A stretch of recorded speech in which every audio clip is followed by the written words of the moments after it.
Hello everyone, this is Govind Kumar, physics faculty for JEE and NEET. आज आप लोगों को हम एक फ्रिक्शन का important topic angle of repose के बारे में चर्चा करने जा रहे हैं। एंगल ऑफ रिपोज क्या होता है, उस पर बेस्ड न्यूमेरिकल्स कैसे बनते हैं, इन सारी बातों को यहाँ पर हम डिस्कस करेंगे। आपको बेसिक से ले जाकर एडवांस लेवल की बातें हम यहाँ पर आज के लेक्चर में करेंगे। तो आइए हम स्टार्ट करते हैं, एंगल ऑफ रिपोज क्या होता है। ठीक है, तो एंगल ऑफ रिपोज क्या होता है? एंगल ऑफ रिपोज क्या होता है? यहां पर एक इंक्लाइन प्लेन है, सपोज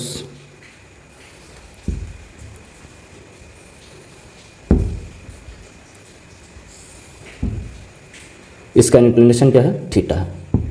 ठीक है, इंक्लिनेशन क्या है? इंक्लिनेशन थीटा है। यहां पर एक ब्लॉक रखे हैं हम, block of mass m, block of mass m।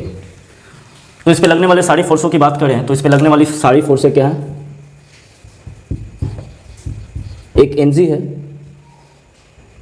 अगर ये थीटा है तो ये भी क्या होगा? थीटा तोड़ दो आप, perpendicular to the plane and along the plane, तो ये हो जाएगा आपका mg cos थीटा और ये हो जाएगा आपका mg sin थीटा। क्लियर है? अब एंगल ऑफ रिपोज क्या होता है?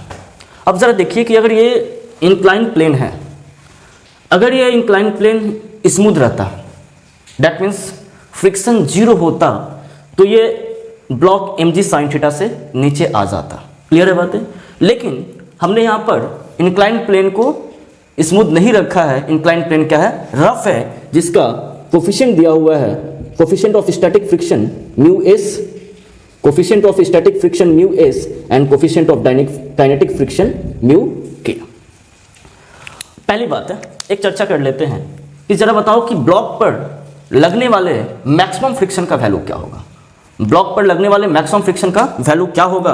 तो ब्लॉक पर लगने वाले मैक्सिमम फ्रिक्शन का वैल्यू होगा आपका, मैक्सिमम फ्रिक्शन की बातें करेंगे, ब्लॉक पर लगने वाले मैक्सिमम फ्रिक्शन एफ मैक्स। ठीक है, तो पहले इधर क्या लगेगा? सरफेस ब्लॉक पर एक नॉर्मल फोर्स लगाएगा, और नॉर्मल किसको बैलेंस कर रहा है? mg cos थीटा को बैलेंस कर रहा है। तो पहले हम normal equal to mg cos theta लिख देते हैं, normal equal to mg cos theta. ठीक है, अब जरा बताओ कि फ्रिक्शन फोर्स का मैक्सिमम वैल्यू क्या होगा? फ्रिक्शन फोर्स का मैक्सिमम वैल्यू की बात की जाए तो फ्रिक्शन फोर्स का मैक्सिमम वैल्यू, फ्रिक्शन फोर्स का मैक्सिमम वैल्यू जिसको हम क्या बोलते हैं? लिमिटिंग फ्रिक्शन, लिमिटिंग फ्रिक्शन बोलते हैं। लिमिटिंग फ्रिक्शन ये कितना होता है? Mu s into N, coefficient of static friction into normal. अब जरा देखो यहां पर कितना है? म्यू एस इंटू नॉर्मल का वैल्यू कितना है? mg cos थीटा, तो नॉर्मल को लिख दिया हमने mg cos थीटा। ठीक है, तो यहां पर फ्रिक्शन का, लिमिटिंग फ्रिक्शन का वैल्यू कितना आ गया? mg cos theta. अब जरा मेरी बातों को ध्यान से देखना, जैसे इंक्लाइन प्लेन का इंक्लिनेशन बढ़ाते जाएंगे धीरे धीरे, बढ़ाते गए, तो ब्लॉक क्या हुआ? स्लाइड नहीं किया। लेकिन जैसे एक एंगल पे ले जाते हैं, ब्लॉक का मूवमेंट क्या होता है? स्टार्ट हो जाता है। अब जरा मेरी बातों को ध्यान से समझना है कि ये स्मॉल एंगल पे क्यों नहीं मूवमेंट होता है इसका? ब्लॉक को क्या करते हैं, जरा देखो कि ब्लॉक को यहां पर मान लो ये ब्लॉक है, ठीक है, अब इसको इंक्लाइन कर रहे हैं, इंक्लिनेशन धीरे धीरे बढ़ा रहे हैं, इसका मूवमेंट स्टार्ट नहीं हुआ। अब जैसे एक इंक्लिनेशन पे ले गए, इसका मूवमेंट जस्ट स्टार्ट हो गया। दैट मीन्स उस एंगल पे इसका मूवमेंट जस्ट स्टार्ट होने को है, उसी एंगल को क्या बोलेंगे? Angle of repose. तो आपके दिमाग में ये बातें जरूर आ रही होगी, स्मॉल एंगल पर क्यों नहीं हो रहा है? स्मॉल एंगल पर इसका मूवमेंट क्यों नहीं हो रहा है? एक एंगल, एक स्पेसिफिक एंगल पर ले जाने के बाद ही इसका मूवमेंट, इस ब्लॉक का मूवमेंट स्टार्ट हो रहा है। स्मॉल एंगल पर इसका मूवमेंट इसलिए नहीं हो रहा है, जरा देखो, अगर थीटा स्मॉल होगा यहां पर, अगर थीटा को स्मॉल ले लिया हमने, थीटा क्या है? स्मॉल है, थीटा स्मॉल है, तो आपको मालूम है थीटा स्मॉल है तो साइन थीटा का वैल्यू क्या होगा? थीटा स्मॉल है तो साइन थीटा का वैल्यू, साइन थीटा का वैल्यू स्मॉल होगा। कॉस थीटा का वैल्यू क्या होगा? कॉस थीटा का वैल्यू लार्ज होगा। कॉस थीटा का वैल्यू क्या होगा? लार्ज होगा। अब जरा बातों को ध्यान से देखना कि स्मॉल एंगल पर mg sin थीटा का वैल्यू क्या होता है? छोटा होगा, क्योंकि sin थीटा स्मॉल है तो mg sin थीटा का वैल्यू भी क्या होगा? छोटा होगा। स्मॉल एंगल पर फ्रिक्शन का मैक्सिमम वैल्यू, लिमिटिंग फ्रिक्शन का वैल्यू कितना होगा? Mu s mg cos theta, और स्मॉल एंगल पर cos थीटा लार्ज है तो फ्रिक्शन का मैक्सिमम वैल्यू भी क्या होगा? लार्ज होगा। लेकिन जैसे ही जैसे आप एंगल को बढ़ाते जाओ, आप इस इंक्लिनेशन एंगल को बढ़ाते जाओ, तो mg sin थीटा जैसे ही हम एंगल को बढ़ाते जा रहे हैं, साइन थीटा का वैल्यू क्या होगा, बड़ा होता जाएगा, और कॉस थीटा का वैल्यू क्या होगा, छोटा होता जाएगा। मेरा बोलने का मतलब है कि अगर आप थीटा को बढ़ाते जाओ, थीटा को आप बढ़ाते जाओ, थीटा को इंक्रीज करते जाओ, थीटा को जब आप इंक्रीज करोगे तो साइन थीटा का वैल्यू क्या होगा, साइन थीटा का वैल्यू इंक्रीज होगा, और कॉस थीटा का वैल्यू क्या होगा, कॉस थीटा का वैल्यू डिक्रीज होगा। समझ में आ रही है बातें? कॉस थीटा का वैल्यू क्या होगा, डिक्रीज होगा। इसका मतलब गिराने वाला फोर्स mg साइन थीटा, गिरने वाला फोर्स क्या हो रहा है, इंक्रीज हो रहा है। गिरने वाला फोर्स क्या हो रहा है, थीटा को बढ़ाते तो गिरने वाला फोर्स क्या हो रहा है, इंक्रीज हो रहा है, और रोकने वाला फोर्स क्या हो रहा है, डिक्रीज हो रहा है। तो एक ऐसा एंगल आएगा जिस एंगल पर आप बोल सकते हो कि गिरने वाला फोर्स mg साइन थीटा और रोकने वाला फोर्स का maximum value mu s into M G cos theta equal हो जाए। ठीक है, क्या होगा, इक्वल हो जाए। उस एंगल के बारे में चर्चा करें तो आप जरा देखो कि थीटा बढ़ाते जा रहा हूं, फिर से रिपीट कर रहा हूं मैं चीजों को। अगर आप थीटा बढ़ाते जा रहे हो तो साइन थीटा का वैल्यू क्या हो रहा है, बढ़ता जा रहा है। स्मॉल एंगल पर थीटा बहुत छोटा था, स्मॉल एंगल पे कॉस थीटा, थीटा बहुत छोटा था तो साइन थीटा का वैल्यू क्या था, स्मॉल था, कॉस थीटा का वैल्यू क्या था, लार्ज था। तो दैट मींस फ्रिक्शन का लिमिटिंग वैल्यू क्या था, बहुत ही ज्यादा था, तो स्मॉल एंगल पर ये ब्लॉक का मूवमेंट स्टार्ट नहीं हुआ। अब जैसे इस एंगल को हम बढ़ाते जा रहे हैं, जिससे ही इस एंगल को हम बढ़ाते जा रहे हैं, थीटा बढ़ाने पर साइन थीटा का वैल्यू क्या हो रहा है, इंक्रीज हो रहा है, और कॉस थीटा का वैल्यू क्या हो रहा है, डिक्रीज हो रहा है। इसका मतलब क्या कि mg साइन थीटा जो गिरने वाला फोर्स है वो घट रहा है, सॉरी जो गिरने वाला फोर्स है वो बढ़ रहा है, और रोकने वाला फोर्स है वो क्या हो रहा है, घट रहा है। एक ऐसा एंगल आएगा जिसपे गिरने वाला फोर्स और रोकने वाला फोर्स का मैक्सिमम वैल्यू इक्वल हो जाएगा। अगर इक्वल हो जाएगा तो जरा सोचो कि एफ गिरने वाला फोर्स क्या है, mg sine theta equal to friction force का maximum value limiting friction equal हो जाएगा, और इसका वैल्यू कितना है आपका, mu s into M G cos theta. ठीक है, उस एंगल को क्या बोलेंगे, जिस एंगल पर mg साइन थीटा और फ्रिक्शन का लिमिटिंग वैल्यू इक्वल हो जाए, that means just movement start होने को है, उस एंगल को क्या बोलेंगे, एंगल ऑफ रिपोज। उस एंगल को क्या बोलेंगे, एंगल ऑफ रिपोज। अब जैसे एंगल ऑफ रिपोज से, जैसे एंगल ऑफ रिपोज से इंक्लिनेशन बढ़ाओ दोगे, दैट मींस क्या हो जाएगा, mg साइन थीटा का वैल्यू बढ़ जाएगा और फ्रिक्शन का वैल्यू क्या होगा, घट जाएगा। क्लियर है बातें? तो ये ब्लॉक क्या होगा, चल पड़ेगा। अगर थीटा लेस देन थीटा है तो क्या होगा, mg साइन थीटा का वैल्यू क्या है, mg साइन थीटा का वैल्यू स्मॉल होगा और फ्रिक्शन का मैक्सिमम वैल्यू क्या होगा, ज्यादा होगा, तो ब्लॉक नहीं गिरेगा। तो पहली बातें हम, उसकी बातें हम बाद में चर्चा करेंगे, पहले एंगल ऑफ रिपोज की बातें हम करते हैं। तो mg sine theta R equal to mu s mg cos theta R. अगर यहां से देखो तो आपका mg और mg कट कर दो आप, और यहां से tan थीटा आर का वैल्यू क्या होगा आपका, म्यू एस, और थीटा आर का वैल्यू हो जाएगा आपका, थीटा आर का वैल्यू हो गया tan इनवर्स म्यू एस। ये है आपका एंगल ऑफ रिपोज। इस एंगल पे ब्लॉक का मूवमेंट क्या होगा, जस्ट स्टार्ट होने को होगा, दैट मींस ब्लॉक जस्ट चलने को होगा। अगर थीटा आर से एंगल, इंक्लिनेशन एंगल छोटा हो तो ब्लॉक नहीं चलेगा। ब्लॉक इसलिए नहीं चलेगा क्योंकि फ्रिक्शन फोर्स का maximum value mg sine theta से क्या होगा, ज्यादा होगा। अगर जैसे ही थीटा आर से बड़ा हो जाए तो ब्लॉक का मूवमेंट स्टार्ट हो जाएगा, क्योंकि mg साइन थीटा का वैल्यू फ्रिक्शन फोर्स के मैक्सिमम वैल्यू से क्या होगा, ज्यादा होगा। दूसरी बात आप ये भी सोच सकते हो कि जैसे जैसे हम थीटा बढ़ा रहे हैं, नॉर्मल का वैल्यू क्या हो रहा है, घटता जा रहा है। नॉर्मल का वैल्यू घटता जा रहा है, दैट मींस दोनों के बीच, सरफेस और ब्लॉक के बीच जो कांटेक्ट है वो घटता जा रहा है। जब कांटेक्ट घटता जा रहा है तो फ्रिक्शन फोर्स का मैक्सिमम वैल्यू क्या होगा, वो घटता जाएगा। क्लियर है बात है? फ्रिक्शन फोर्स का मैक्सिमम वैल्यू क्या होगा, वो घटता जाएगा। और जिस एंगल पर फ्रिक्शन फोर्स का मैक्सिमम वैल्यू और mg साइन थीटा गिरने वाला फोर्स इक्वल हो जाए, उस एंगल को क्या बोलेंगे, एंगल ऑफ रिपोज। क्योंकि यहां के बाद, इस एंगल के बाद ब्लॉक का मूवमेंट स्टार्ट हो जाएगा। तो इस एंगल की बातें करें तो थीटा आर क्या है, angle at which block is just about to slide. ये क्या है, इस एंगल पे block is just about to slide, about to slide. इस एंगल पर ब्लॉक का जस्ट मूवमेंट स्टार्ट होगा। अब जरा बातों को ध्यान से देखना, आप क्लियर है बातें? अब जरा बातों को ध्यान से देखना, मैं आपको एक डेमोन्स्ट्रेशन देता हूं कि ये चीजें कैसे आप फील कर पाओगे। क्लियर है बातें? तो जरा सोचो, आपके पास एक इंक्लाइन प्लेन है। क्लियर है बात? इंक्लाइन प्लेन है। इंक्लाइन प्लेन पर एक ब्लॉक रख दिया, ठीक है। अब इसके इंक्लिनेशन को हॉरिजॉन्टल से आप क्या कर रहे हो, इसका इंक्लिनेशन बढ़ाते जा रहे हो। देखो इस एंगल पे ब्लॉक क्या हुआ, अभी जस्ट स्टैटिक है। जैसे जैसे एंगल को बढ़ाते गए एंगल को बढ़ाते गए एंगल को बढ़ा रहे हैं, और इस एंगल पे जाके मूवमेंट जस्ट क्या हुआ, स्टार्ट हो गया।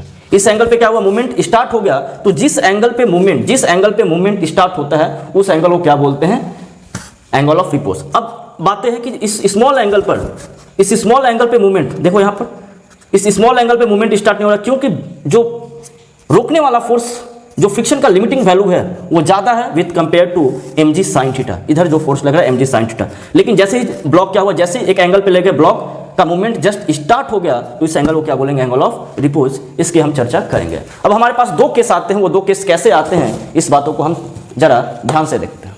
ठीक है, इसको आप नोट कर लो, आगे हम बढ़ते हैं। ठीक है, चलो। अब दूसरी बात ये भी है कि एंगल ऑफ रिपोज के हेल्प से आप ब्लॉक और इंक्लाइंड प्लेन के सरफेस के बीच आप कोफिशिएंट ऑफ स्टैटिक और dynamic friction, that means static और काइनेटिक फ्रिक्शन भी आप निकाल सकते हो। That means angle of repose के हेल्प से आप इन दोनों सरफेस के बीच रफनेस क्या है आप ये भी निकाल सकते हो। क्लियर बात है? और थीटा इक्वल टू क्या है, tan inverse mu S. Clear है? आगे बढ़ते हैं।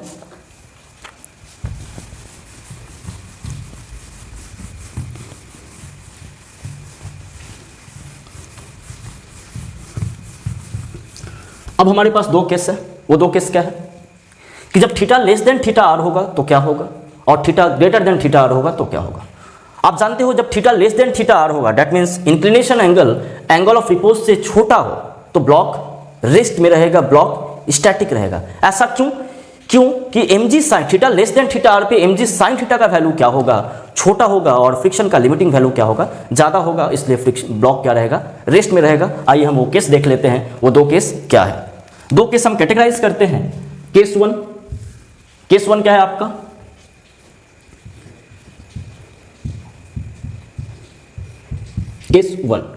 केस वन में लिखेंगे जब theta less than theta R है तब। केस वन क्या है, theta less than theta R. ठीक है, अब theta less than theta R है तो देखो, एक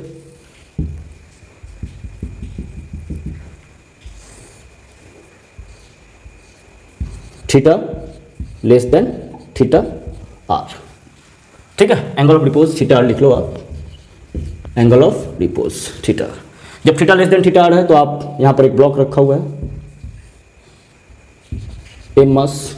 अब सारे एफबीडी बना लो। यहां पर डाउनवर्ड क्या लगेगा, mg force perpendicular to the plane,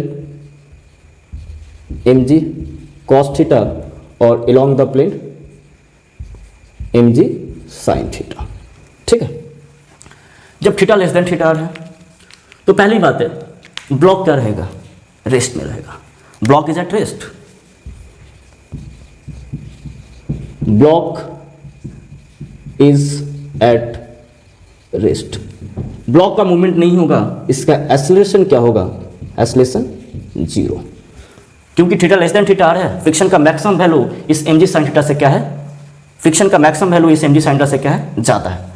तो जब ब्लॉक रेस्ट में है, theta less than theta R के केस में ब्लॉक क्या है, रेस्ट में है। और आप जानते हो जब ब्लॉक रेस्ट में हो तो फ्रिक्शन फोर्स का वैल्यू वही होता है जो अप्लाइड फोर्स के इक्वल होता है। तो यहां पर जो भी फोर्स लगेगा वो फ्रिक्शन का स्टैटिक फ्रिक्शन लगेगा, स्टैटिक फ्रिक्शन फोर्स लगेगा Fs।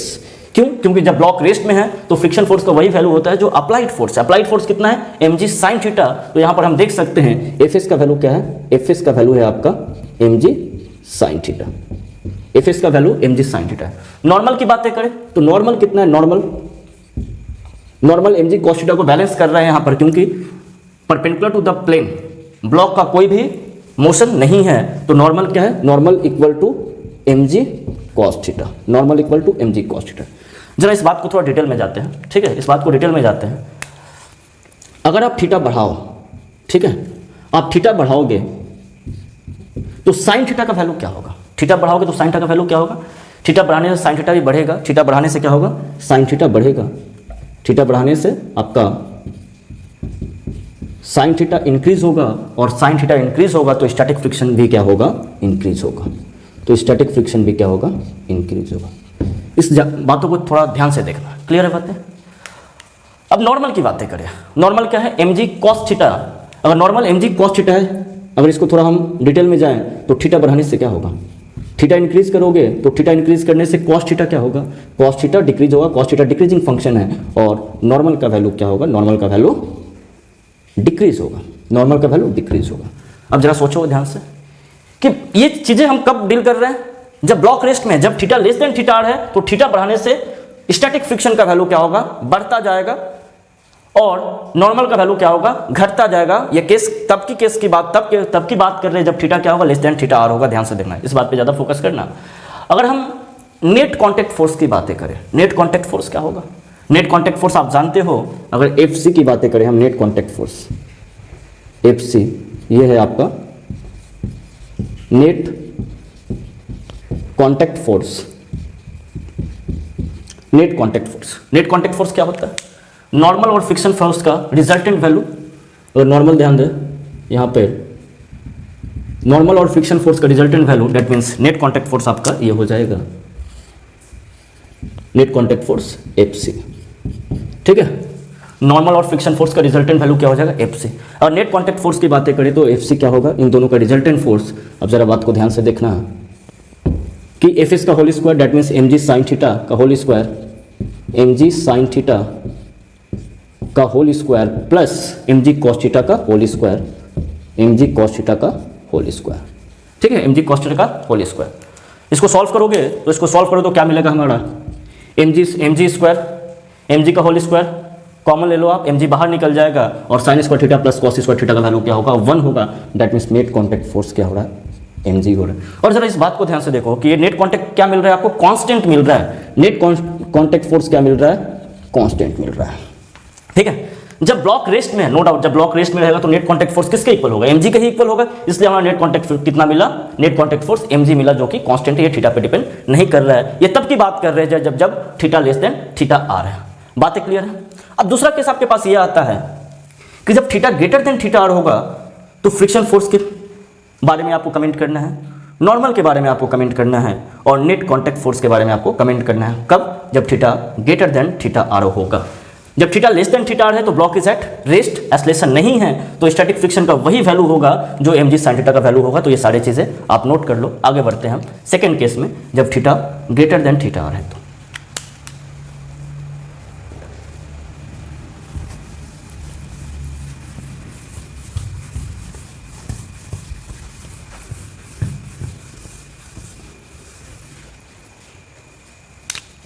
Case 2, theta greater than theta R, angle of inclination is greater than angle of repose की बातें करेंगे यहां पर। तो जरा देखो यहां पर,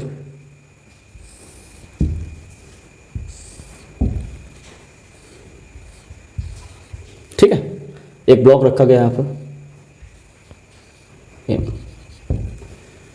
तो इधर एम जी बना लो आप, एम जी कॉस थीटा और along the plane M ji sine theta, M ji sine theta. और प्लेन क्या, ब्लॉक पे एक नॉर्मल फोर्स लगेगा एन।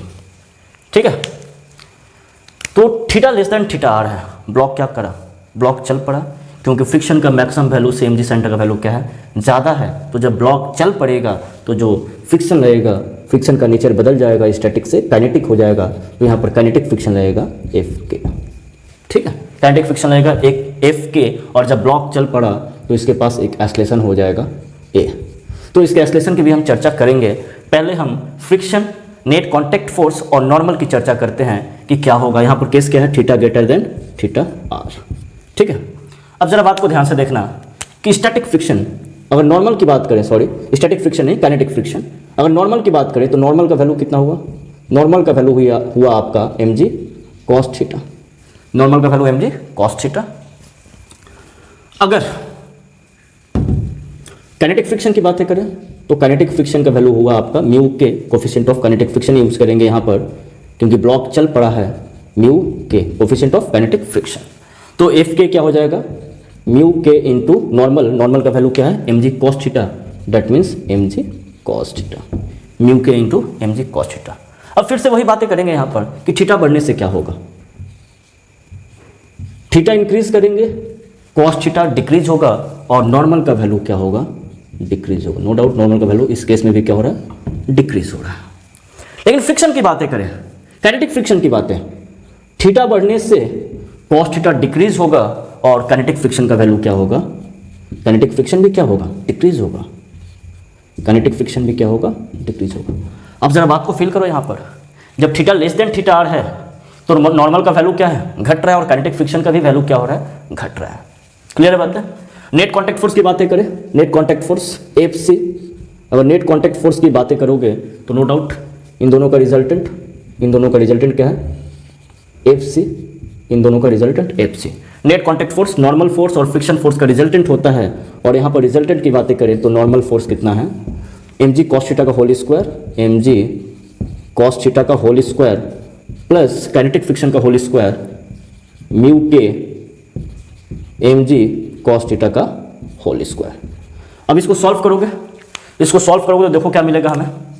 इसको सॉल्व करने से आपका mg cos थीटा का whole square, mg sin theta का होल स्क्वायर, तो आप काम करो mg cos थीटा को बाहर निकाल लो, तो mg cos theta root over 1 plus mu k का whole square, mg cos theta root over 1 plus mu k का होल स्क्वायर, ये आपका नेट कांटेक्ट फोर्स है। ये क्या है आपका नेट कांटेक्ट फोर्स। अब जरा नेट कांटेक्ट फोर्स की बातें करें, ये कब की बातें कर रहे हैं, जब theta greater than theta R है। तो नेट कांटेक्ट फोर्स की बातें करें तो नेट कांटेक्ट फोर्स में अगर आप थीटा को बढ़ाते हो तो नेट कांटेक्ट फोर्स क्या होगा, घटेगा। नेट कांटेक्ट फोर्स FC क्या होगा, घटेगा। समझ में आ रही बात है। तो एक हम केस बोल सकते हैं, आपसे ये क्वेश्चन ही पूछा जा सकता है। क्वेश्चन क्या पूछा जा सकता है ये हम देखते हैं। क्वेश्चन ये पूछा जा सकता है कि जब यहां पर ब्लॉक रखा हुआ है, मान लो यहां पर एक चर्चा और कर लेते हैं, ठीक है, एक और चर्चा कर लेते हैं, उसके बाद हम डिस्कस करते हैं। ये नॉर्मल बना लो आप, नॉर्मल, ये आपका नेट कांटेक्ट फोर्स था, ठीक है, ए, ठीक है, नेट कांटेक्ट फोर्स था, ए था, theta greater than theta R की बातें कर रहे हैं, theta greater than theta R की बातें कर रहे हैं। काइनेटिक फ्रिक्शन लग रहा है, ब्लॉक चल पड़ा, जब ब्लॉक चल पड़ा तो उसके एक्सेलरेशन के बारे में बातें करें, तो जब ब्लॉक चल पड़ा तो उसका एक्सेलरेशन क्या होगा। नो डाउट जब चल पड़ेगा तो mg sin थीटा का वैल्यू क्या होगा, काइनेटिक फ्रिक्शन से ज़्यादा होगा, और न्यूटन सेकंड लॉ आप यहाँ पर अप्लाई कर सकते हो। जरा देखो कि एक्सेलरेशन हम कैसे निकालेंगे। तो mg sin theta minus F K equal to m into a, mg sin theta minus F K equal to m into a. यहाँ से जरा सॉल्व करो तो mg sin theta minus F K का वैल्यू क्या है, mu K mg cos theta, mu K mg cos theta equal to m into a. यहाँ से जरा देखो m और m को कट कर दो, यहाँ पर आपका एक एक्सेलरेशन का वैल्यू आ गया, a equal to g, common ले लो यहाँ पर, g sin theta minus mu k cos theta, ये एक्सेलरेशन का वैल्यू आ गया जब ब्लॉक चल पड़ा। कब चल पड़ा, जब theta less than theta R है, इसकी हम बातें कर रहे हैं, ठीक है, नोट कर लो ये, फिर आगे हम जाते हैं।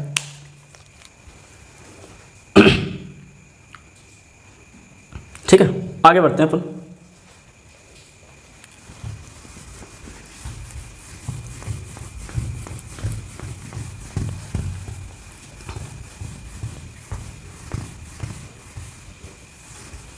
तो जब इस टाइप के क्वेश्चन पूछे जाएंगे आपसे, मान लो आपसे पूछा गया कि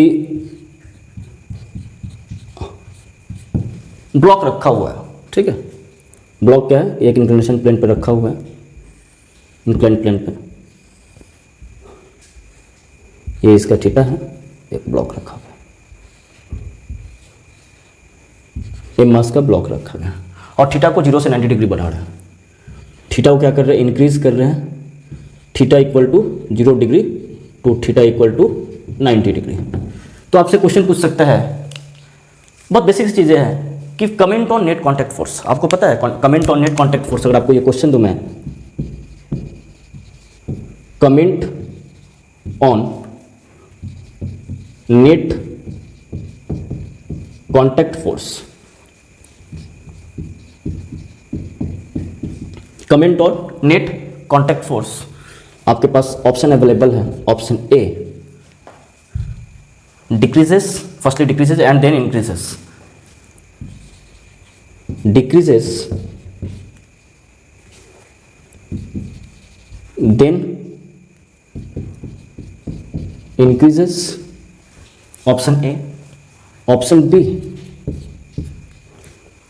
constant and then increases, constant and then decreases, option C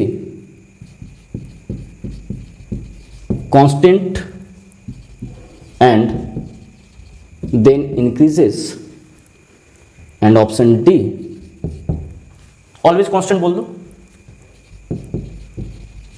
always constant,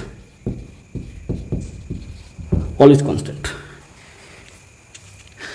इस क्वेश्चन का आप आंसर तभी देख पाओगे जब एंगल ऑफ रिपोज को अच्छे तरीके से एनालाइज करो।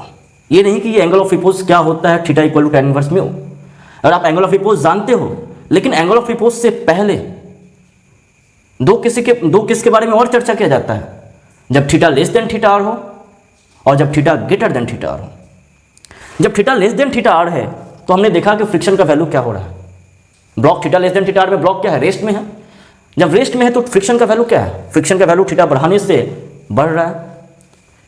नॉर्मल क्या हो रहा है, नॉर्मल घट रहा है। नेट कांटेक्ट फोर्स क्या है, तो नेट कांटेक्ट फोर्स हमें कांस्टेंट मिला। कब, जब theta less than equal to theta R. Then net contact force क्या हुआ, घट रहा था। कब, जब theta greater than theta R, तो कांटेक्ट फोर्स कांस्टेंट होगा and then decreases. Theta less than theta R पे कांस्टेंट होगा देन डिक्रीजेस, तो ऑप्शन बी आपका सही है। क्लियर है बात है, आपका बी ऑप्शन सही है। आगे बढ़ते हैं, मूव करते हैं।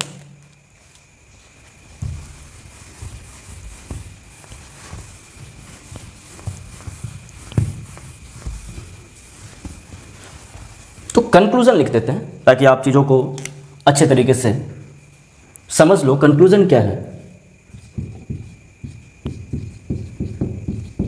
कंक्लूजन पे आते हैं। कंक्लूजन ये है कि जब थीटा को इंक्रीज करोगे,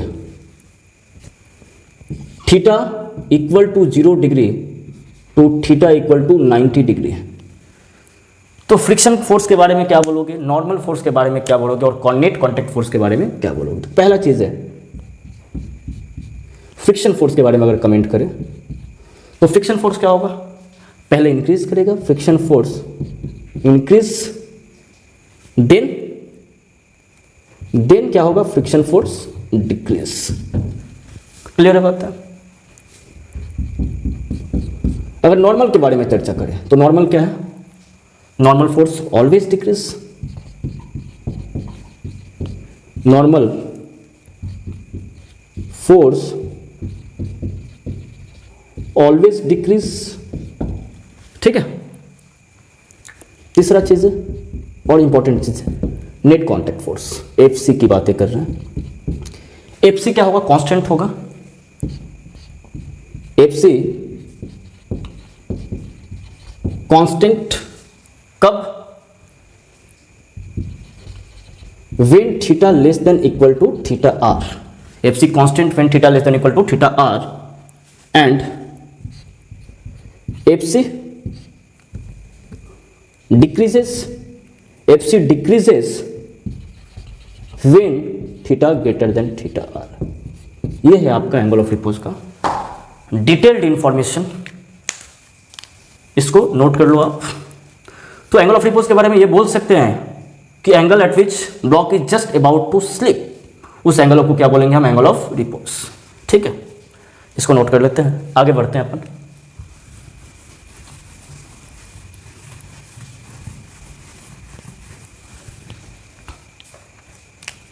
एक क्वेश्चन देता हूं मैं, सॉल्व करो आप। क्वेश्चन क्या है,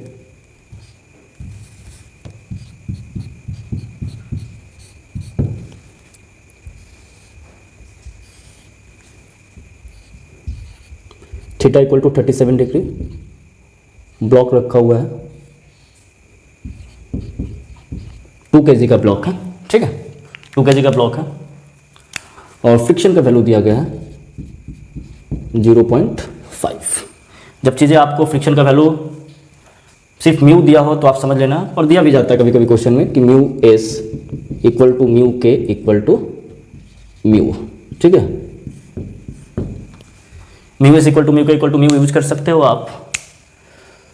तो आपको बताना है कि find acceleration of block, find find acceleration of block, क्या होगा, इस ब्लॉक का एक्सेलरेशन क्या होगा फाइंड करना है। तो पहली बात है, ये ब्लॉक रेस्ट में रहेगा या चलेगा, दो बातों पे डिपेंड कर, सॉरी, ये ब्लॉक रेस्ट में रहेगा या चलेगा किस बात पे डिपेंड कर रही है, एंगल ऑफ रिपोज पे। अगर इसका इंक्लिनेशन एंगल ऑफ रिपोज से ज़्यादा हो जाए दैट मीन्स ये ब्लॉक मोशन में है। अगर इसका इंक्लिनेशन एंगल ऑफ रिपोज से छोटा हो जाए दैट मीन्स ये ब्लॉक क्या है, रेस्ट में है। तो पहले चर्चा करेंगे एंगल ऑफ रिपोज के बारे में कि इसका एंगल ऑफ रिपोज कितना होगा। तो जरा सोचो कि एंगल ऑफ रिपोज के बारे में अगर बात करें तो theta R equal to tan inverse mu s का वैल्यू क्या है 1/2।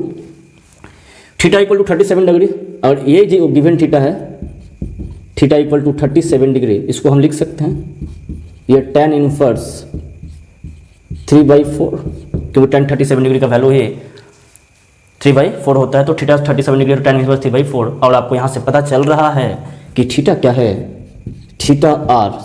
थीटा जो क्या है वो थीटा आर से बड़ा है। जब theta greater than theta R हो दैट मीन्स ब्लॉक चलने लगेगा, और ब्लॉक चलने लगेगा तो इसके पास एक एक्सेलरेशन होगा। आप चाहो तो एक्सेलरेशन का readymade formula a equal to क्या हमने फाइंड किया था, a equal to g sine theta, g bracket में sine theta minus mu K cos theta, या आप देख सकते हो कि इधर क्या लग रहा है mg साइन थीटा, इधर mg साइन थीटा लग रहा है mg साइन थीटा, और इधर क्या लग रहा है काइनेटिक फ्रिक्शन लग रहा है। तो जब एक्सेलरेशन की बातें करेंगे तो आप एक्सेलरेशन ऐसे भी निकाल सकते हो क्या कि mg sine theta minus kinetic friction का वैल्यू क्या होगा, काइनेटिक फ्रिक्शन का वैल्यू आप जानते हो, तो म्यू के दैट मीन्स म्यू के का वैल्यू क्या है 0.5 into mg cos theta, mg cos theta. Clear है बात है। तो mg sine theta minus mu K mg cos theta equal to m into a हम बोल सकते हैं। यहाँ से mg साइन थीटा का वैल्यू डायरेक्ट हम फाइंड करेंगे, mg क्या है 20 और 20 साइन 37 डिग्री का वैल्यू क्या होगा, साइन 37 डिग्री का वैल्यू होगा 4/5। तो ये 16 आ गया आपका, यहाँ पर 16 माइनस म्यू के का वैल्यू है 0.5 इंटू mg 20 और cos 37 डिग्री 4/5। तो ये 16 mg क्या हो गया 20 हो गया, और cos 37 डिग्री क्या हो गया 4/5। तो ये हो गया 16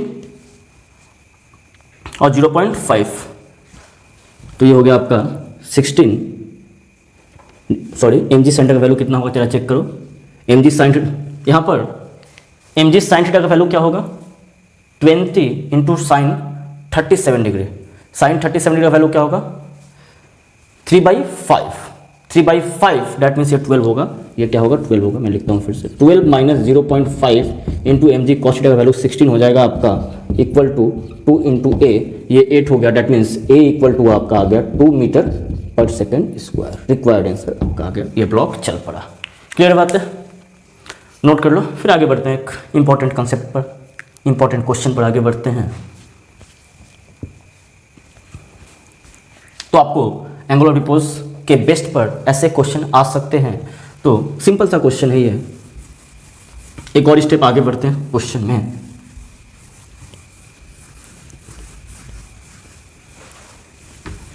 क्वेश्चन अच्छा क्वेश्चन है, ठीक है।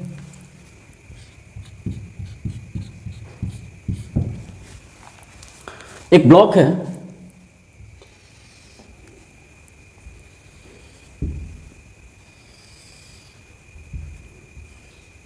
ये एंगल थीटा है,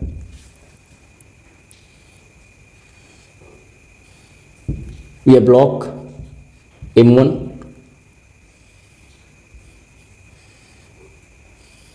ये ब्लॉक M2, ठीक है। ये इंक्लाइन प्लेन है, ठीक है, ये इंक्लाइन प्लेन है आपका। यहाँ पर M1 का वैल्यू दिया है 1 kg और M2 का वैल्यू दिया है 2 kg, ठीक है।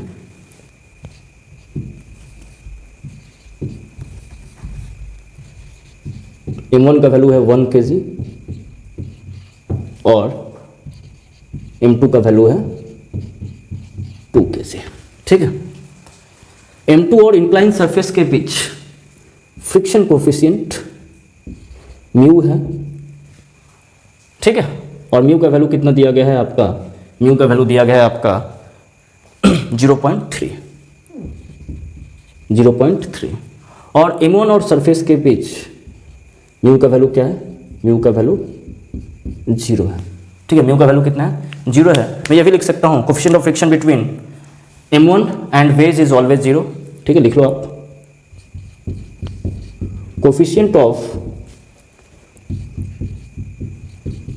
Friction between block M1 and wedge is always 0,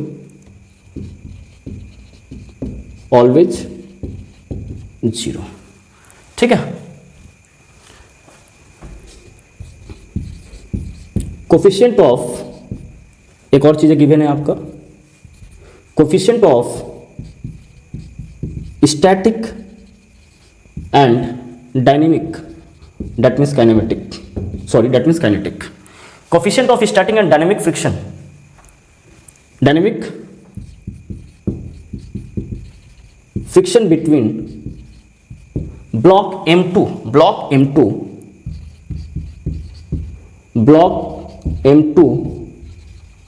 and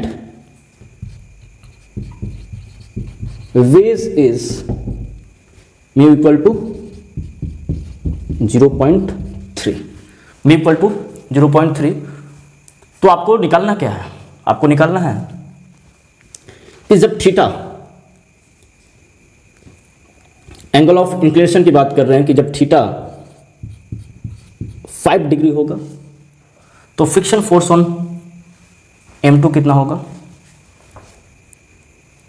ये गिवन थीटा दिया हुआ है और इधर आपका फ्रिक्शन फोर्स ऑन M2 की बातें कर रहे हैं, ठीक है। जब थीटा इक्वल टू 5 डिग्री होगा तो फ्रिक्शन फोर्स ऑन M2 कितना होगा, जब थीटा इक्वल टू 10 डिग्री होगा तो फ्रिक्शन फोर्स ऑफ M2 कितना होगा, जब थीटा इक्वल टू 15 डिग्री होगा तो फ्रिक्शन फोर्स ऑन M2 कितना होगा, और जब थीटा इक्वल टू 20 डिग्री होगा तो फ्रिक्शन फोर्स ऑन M2 कितना होगा। इन तीनों केसों में, चारों केसों में आपको क्या निकालना है, friction force on M2, friction force on M2 कितना होगा, फ्रिक्शन फोर्स ऑन M2 कितना होगा। क्लियर बात है। यहां पर कुछ वैल्यू दिया गया है आपको जो यूज होगा, tan वैल्यू है आपका, tan 5.5 डिग्री का वैल्यू है आपका 0.1, यहां पर कुछ वैल्यू दिया गया है आपका जो यूज कर सकते हो। tan 5.5 डिग्री का वैल्यू है 0.1। सेकेंड वैल्यू दिया गया आपका tan 11.5 डिग्री का वैल्यू है 0.2, tan 11.5 डिग्री का वैल्यू है 0.2 एंड tan 16.5 डिग्री का वैल्यू है 0.3, ठीक है। इस क्वेश्चन को आपको सॉल्व करना है। हर केस में थीटा जब 5 डिग्री है तो फ्रिक्शन फोर्स ऑन M2 कितना होगा, थीटा जब 10 डिग्री है तो फ्रिक्शन फोर्स ऑन M2 कितना होगा, थीटा जब 15 डिग्री है तो फ्रिक्शन फोर्स ऑन M2 कितना होगा, और थीटा जब 20 डिग्री है तो फ्रिक्शन फोर्स ऑन M2 कितना होगा। क्लियर है बात। इस क्वेश्चन को कैसे सॉल्व करोगे जरा आप सोचो, उसके बाद हम सॉल्व करते हैं इस क्वेश्चन को, ठीक है। तो आइए देखते हैं इस क्वेश्चन को हम कैसे सॉल्व कर पाएंगे।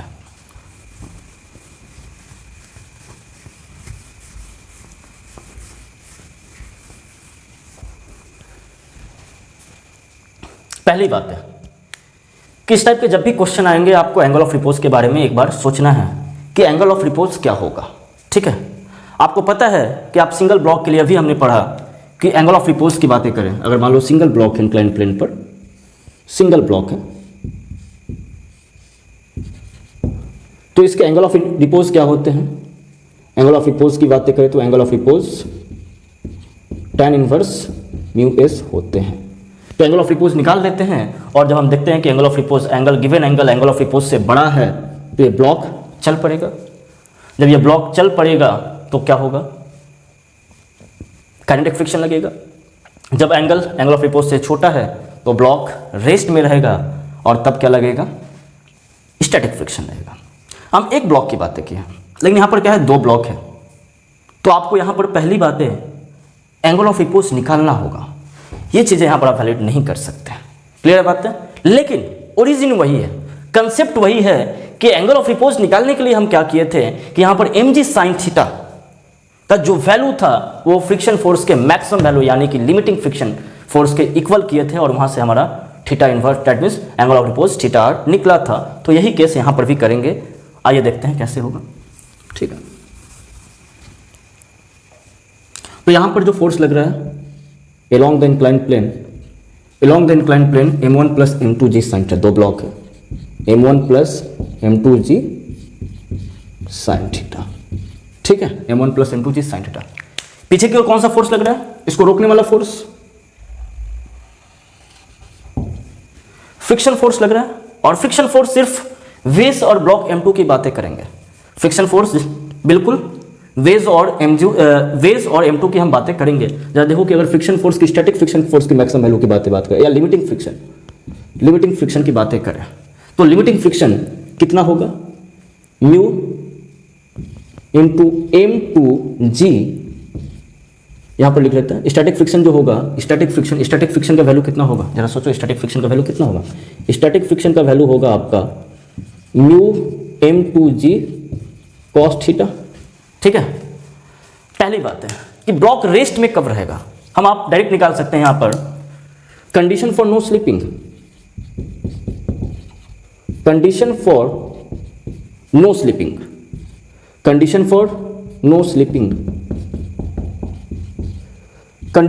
स्लिपिंग का मतलब क्या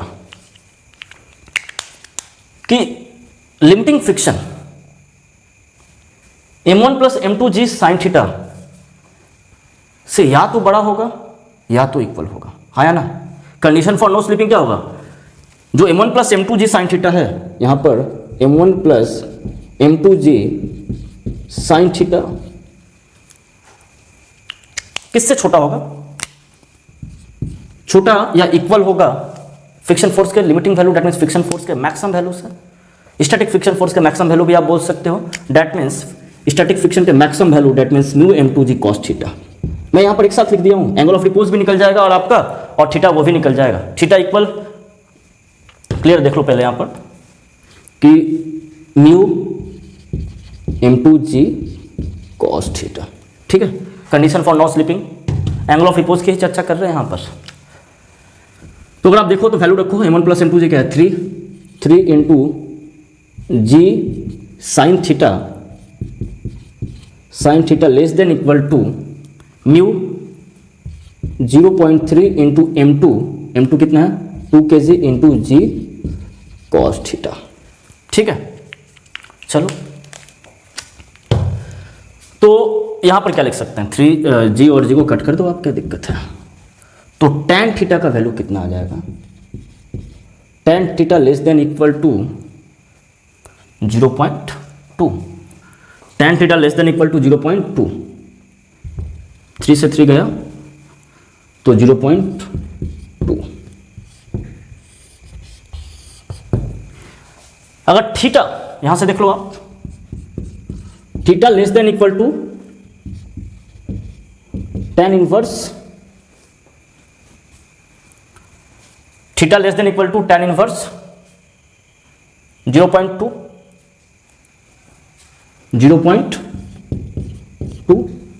theta less than equal to tan inverse 0.2।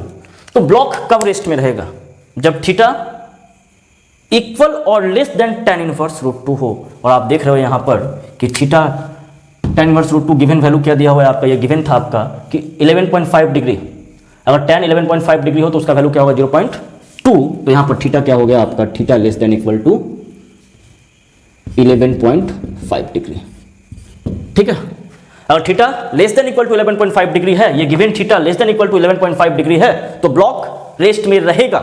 Block क्या रहेगा, रेस्ट में रहेगा। अगर आप इसके मैक्सिमम वैल्यू, इसका मैक्सिमम वैल्यू कितना पॉसिबल हो सकता है थीटा का मैक्सिमम वैल्यू देखो यहां पर पॉसिबल हो सकता है थीटा इक्वल टू 11.5 डिग्री, और इसी को क्या बोलेंगे, एंगल ऑफ रिपोज। समझ में आ रही है। दैट मीन्स इस एंगल पे जस्ट मूवमेंट स्टार्ट होने को होगा।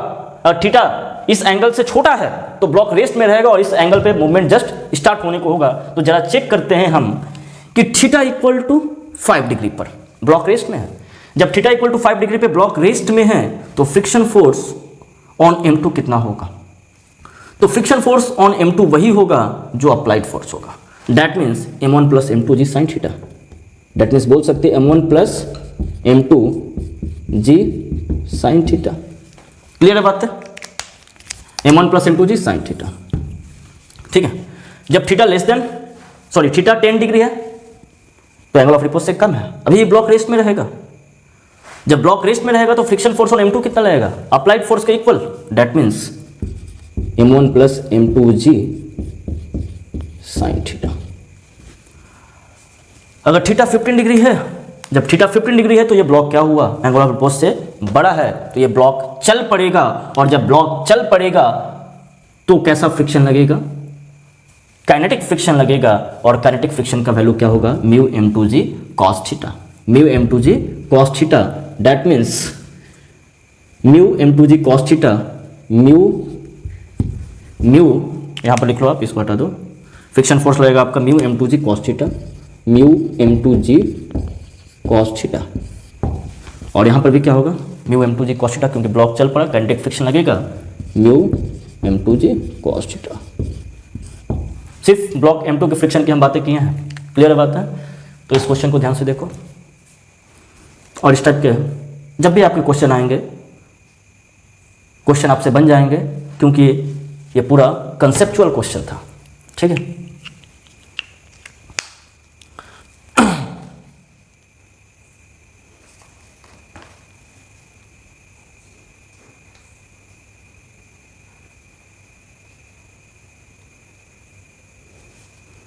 आइए आगे बढ़ते हैं।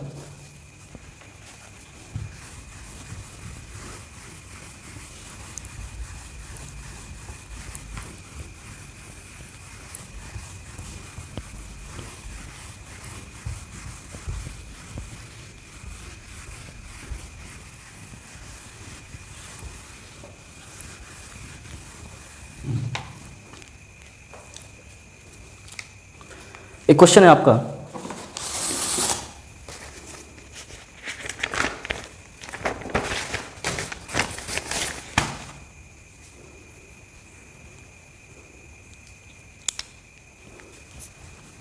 एक और कॉन्सेप्चुअल क्वेश्चन है आपका। क्वेश्चन को देखते हैं।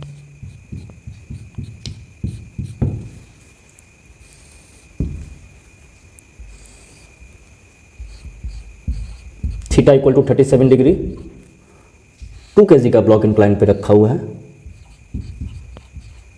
और म्यू का जो वैल्यू है वो आपका 0.5 डिग्री है। म्यू का वैल्यू कितना है? 0.5 डिग्री है। ठीक है, आप इसको म्यू एस मान लो। म्यू एस का वैल्यू 0.5 डिग्री है। इस पे एक फोर्स लगाया गया F, इस पे एक फोर्स लगाया गया F। तो आपको इस F का रेंज बताना है। Find the range of F such that block does not slip on inclined plane.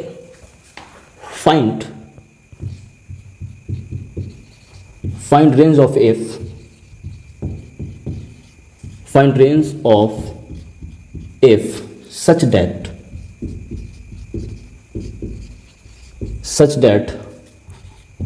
block does not find range of F such that block does not slip on inclined plane. Slip on inclined plane. That means F का range बताना है जब block rest में रहे, slip नहीं करना है, block को रेस्ट में रखना है। तो जब भी रेंज की बातें आती है तो आपके दिमाग में ये चीज़ें होना चाहिए कि F minimum to F maximum. That means F के वो मैक्सिमम वैल्यू जब ब्लॉक रेस्ट में रहे, एफ का वो मिनिमम वैल्यू जब ब्लॉक रेस्ट में रहे, क्योंकि हम यहाँ पर रेंज की बातें कर रहे हैं। तो पहली बात है, इस क्वेश्चन को सॉल्व करने के लिए इसके एफबीडी को ड्रॉ करो। इसके एफबीडी को ड्रॉ करना बहुत इंपॉर्टेंट है। तो आइए इस क्वेश्चन को थोड़ा सॉल्व करते हैं हम। कि आपको मालूम है, इधर डायरेक्ट लिखता हूँ मैं, इधर जो फोर्स लग रहा है mg sine theta, mg sin theta, that means इधर कितना फोर्स लग रहा है, mg sin थीटा का वैल्यू कितना है, इधर फोर्स लग रहा है आपका mg sin थीटा। क्लियर है बात है। mg sin थीटा का वैल्यू रखा जाए तो mg sin थीटा का वैल्यू कितना होगा, जरा सोचो कि 20 into sine 37 degree 3/5 equal to 12 newton. तो इधर गिराने वाला force mg sin theta equal to 12 newton लग रहा है। फ्रिक्शन का मैक्सिमम वैल्यू के बारे में चर्चा करते हैं। फ्रिक्शन का मैक्सिमम वैल्यू कितना होगा, जरा सोचो। फ्रिक्शन का मैक्सिमम वैल्यू, स्टैटिक फ्रिक्शन का मैक्सिमम वैल्यू या लिमिटिंग फ्रिक्शन का वैल्यू एक ही बात है। स्टैटिक फ्रिक्शन का जो मैक्सिमम वैल्यू होगा, स्टैटिक फ्रिक्शन का मैक्सिमम वैल्यू कितना होगा, तो स्टैटिक फ्रिक्शन का maximum value mu s into normal. Normal आपको मालूम है, नॉर्मल कितना है, नॉर्मल मालूम है आपको, म्यू एस इंटू नॉर्मल। और नॉर्मल का वैल्यू क्या होगा, mg cos थीटा, इसको बैलेंस कर रहा है mg cos थीटा। तो म्यू का वैल्यू कितना है 0.5 इंटू नॉर्मल का value mg cos theta, that means mg का वैल्यू कितना है 20 इंटू cos 37 डिग्री 4/5 और ये आ गया आपका 8 न्यूटन। जरा बात को ध्यान से समझना, हम यहाँ पर चीज़ों को आपको फिल करा रहे हैं। या तो चाहो आप डायरेक्ट बना सकते हो एक मिनिमम क्या होगा, एक मैक्सिमम क्या होगा, लेकिन यहाँ पर हम चीज़ों को आपको फिल करा रहे हैं, देन हम डायरेक्ट की बातें कर लेंगे। तो फ्रिक्शन फोर्स का मैक्सिमम वैल्यू हुआ 8 न्यूटन। फ्रिक्शन फोर्स का मैक्सिमम वैल्यू कितना हुआ 8 न्यूटन। तो यहाँ पर इसको रेस्ट में रखने के लिए पहले मिनिमम की बातें करते हैं। इधर कितना फोर्स लगा 12 न्यूटन। फ्रिक्शन फोर्स का मैक्सिमम वैल्यू कितना 8 न्यूटन। इसको रेस्ट में रखने के लिए मिनिमम फोर्स कितना लगाना होगा, जरा बताओ। इसको रेस्ट में रखने के लिए मिनिमम फोर्स कितना लगाना होगा। फ्रिक्शन फोर्स देखो, फ्रिक्शन फोर्स का मैक्सिमम वैल्यू कितना है, फ्रिक्शन फोर्स का मैक्सिमम वैल्यू Fs का मैक्सिमम वैल्यू 8 न्यूटन है। तो ये भी क्या होगा, ब्लॉक चल पड़ेगा। तो इसको रेस्ट में रखने के लिए F का वैल्यू कितना होगा, मिनिमम F का वैल्यू आप बोल सकते हो कितना 4 न्यूटन। F का वैल्यू कितना लगाना होगा 4 न्यूटन, ये मिनिमम फोर्स है। तो F मिनिमम की हम बातें कर लिए, लेकिन ऐसा नहीं है। 4 न्यूटन के अलावा भी कोई फोर्स लगाएंगे तो ये रेस्ट में रहेगा, उस बात को देखते हैं। तो F मिनिमम का बातें हो गया। F मिनिमम कितना है 4 न्यूटन, तो ब्लॉक क्या है रेस्ट में, ये मिनिमम फोर्स। अगर इससे ज़्यादा फोर्स लगाएंगे तो ब्लॉक क्या होगा, चल पड़ेगा या नहीं चल पड़ेगा, ये बातें हम बाद में देखेंगे। तो F equal to 4 newton, block rest में। ठीक है, चलो आगे बढ़ते हैं। अगर F इक्वल टू थोड़ा फोर्स बढ़ाते गए, हम फोर्स बढ़ाकर 8 न्यूटन कर दिया हमने। फोर्स बढ़ाकर क्या किया 8 न्यूटन कर दिया। जरा बात को समझना यहीं पर कि फोर्स बढ़ाकर क्या किया, फोर्स बढ़ाकर 8 न्यूटन कर दिया। ठीक है,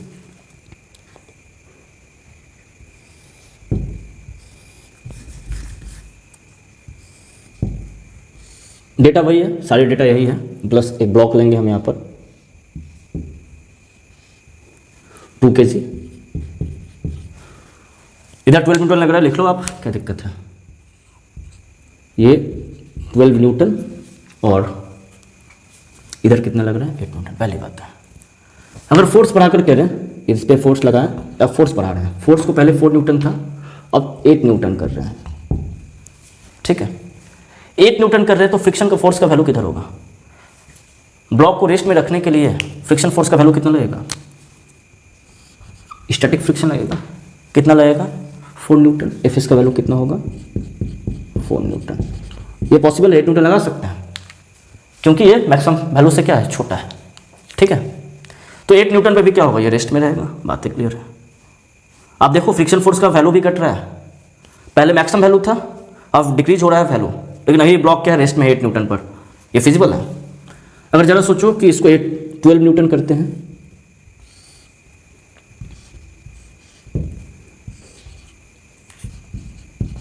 न्यूटन, F का वैल्यू है 12 न्यूटन। F का वैल्यू कितना है 12 न्यूटन, और इधर क्या लग रहा है, इधर भी 12 न्यूटन लग रहा है। mg sin theta 12 newton. तो अब फ्रिक्शन का वैल्यू क्या होगा, फ्रिक्शन का वैल्यू 0। फ्रिक्शन का वैल्यू क्या होगा 0। बढ़िया है, स्टैटिक फ्रिक्शन लगेगा अपना, पॉसिबल है। अब फ्रिक्शन, अब अप्लाइड फोर्स को हम 60 न्यूटन करते हैं। ठीक है, ये भी 12 न्यूटन फोर्स पॉसिबल है, ब्लॉक रेस्ट में है। चलो, अगर हम फ्रिक्शन को बढ़ाकर 60 न्यूटन, अप्लाइड फोर्स को हम 60 न्यूटन करते हैं। ठीक है,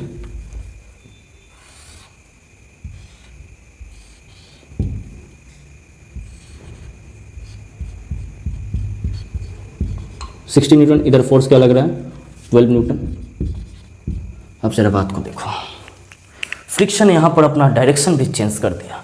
अगर इस ब्लॉक को रेस्ट में रखना है तो फ्रिक्शन का वैल्यू किधर लगेगा, फ्रिक्शन का वैल्यू इधर लगेगा और कितना लगेगा स्टैटिक फ्रिक्शन 4 न्यूटन। पॉसिबल है 4 न्यूटन, तो ये F = 60 न्यूटन में क्या होगा, ब्लॉक रेस्ट में रहेगा। चलो अगर फ्रिक्शन का वैल्यू 20 न्यूटन करते थोड़ा और चेक करें क्या होगा, सॉरी अप्लाइड फोर्स का वैल्यू 20 न्यूटन करते हैं, इसके बाद देखते हैं क्या होगा। और अप्लाइड फोर्स का वैल्यू यहाँ पर लिख ले रहे हैं हम,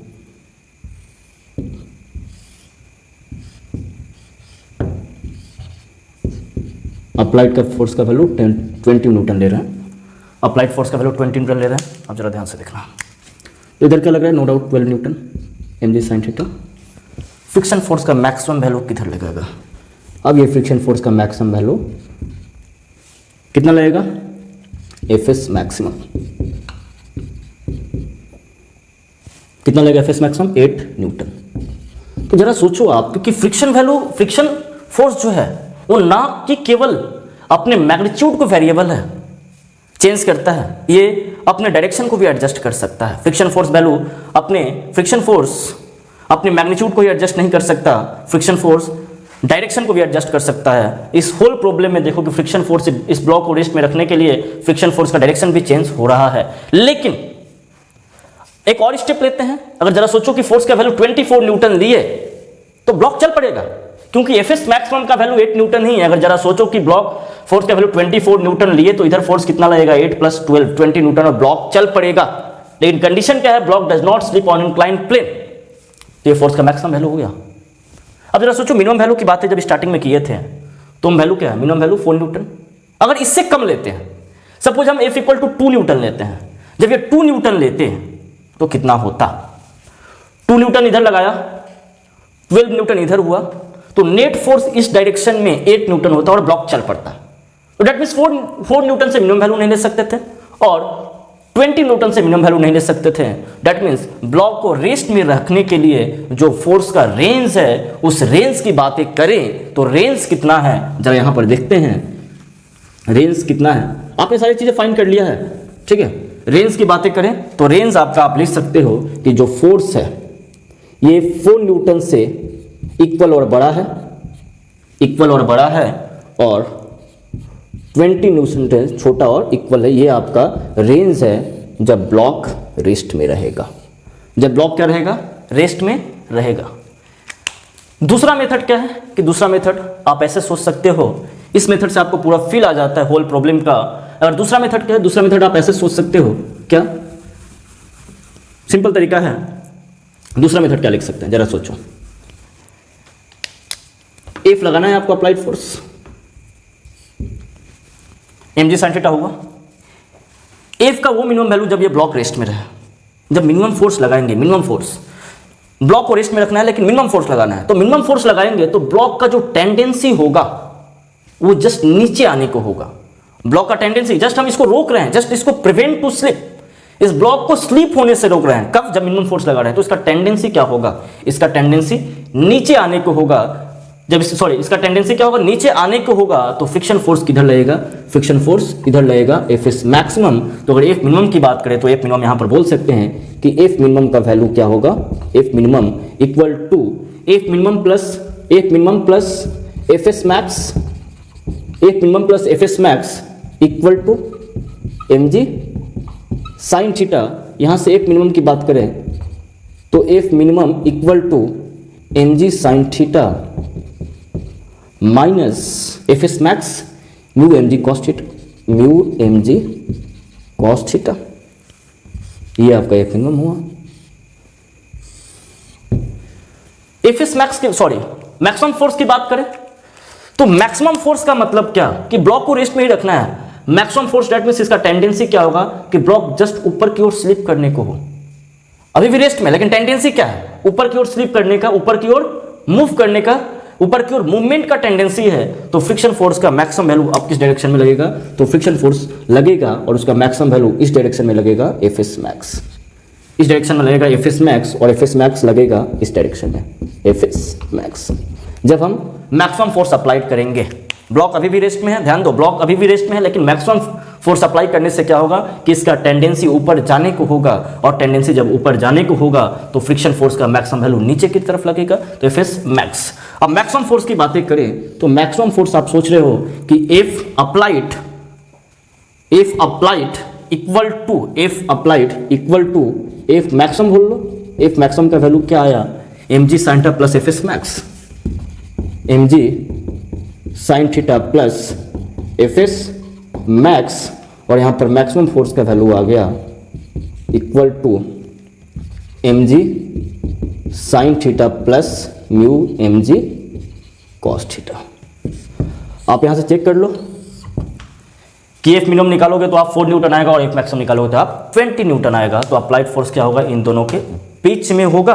और रेंज आप ऐसे लिख सकते हो, जनरलाइज्ड फॉर्म में रेंज लिख सकते हो कि जो फोर्स है वो mg sin theta minus mu mg cos theta से बड़ा है F, और छोटा है mg sin theta plus mu mg cos theta. ये इसका जनरलाइज फॉर्म है। आप इसको सॉल्व करो, 4 न्यूटन आएगा, और आप इसको सॉल्व करो 20 न्यूटन आएगा। ये आपका कंसेप्ट है। बातें क्लियर है? तो आज के लिए यही, थैंक यू।